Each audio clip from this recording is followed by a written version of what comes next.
Cette rencontre de haut niveau qui a rassemblé les États membres de la Commission climat du bassin du Congo, les partenaires techniques et financiers, les institutions régionales, les agences du système des Nations Unies, les experts du climat ainsi que les acteurs du secteur de la finance carbone, en présentiel et à distance sous la présidence de la ministre Arlette Soudan-Nono,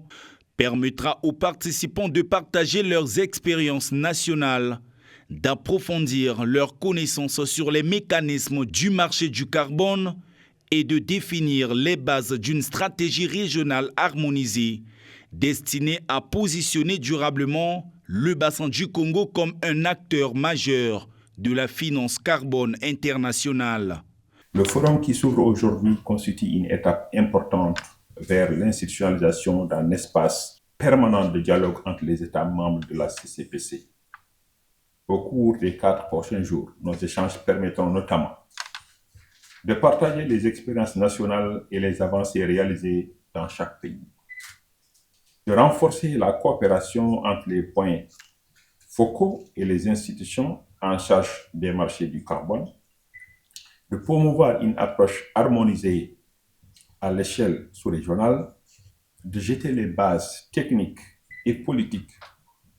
de la future stratégie régionale de finance carbone de la CCPC. La première édition du Forum sur le marché régional du carbone, couplée au lancement officiel du projet renforcement de la finance carbone pour préserver les forêts du bassin du Congo,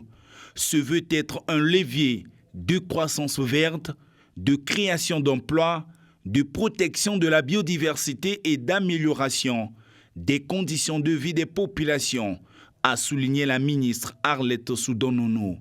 La première édition du Forum sur le marché régional du carbone de la Commission climat du bassin du Congo, consacrée au lancement du projet, s'inscrit dans le cadre de la mise en œuvre de la vision de nos chefs d'État, qui est de construire d'ici 2030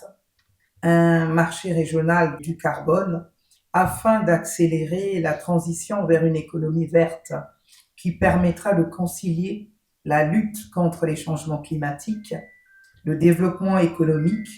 la création d'emplois et l'amélioration des conditions de vie des populations locales et autochtones dans les pays membres. Quant au projet renforcement de la finance carbone que nous lançons ce jour,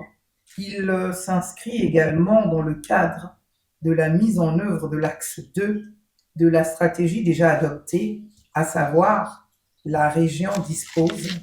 d'une expertise pérenne, notamment en recherche appliquée, ainsi que des structures publiques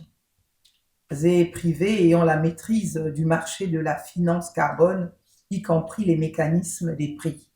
À noter que le projet renforcement de la finance carbone pour préserver les forêts du bassin du Congo, mis en œuvre sur une période d'une année, est le fruit d'une coopération entre les pays membres de la CCBC et le Japon par l'entremise du programme des Nations Unies pour le développement.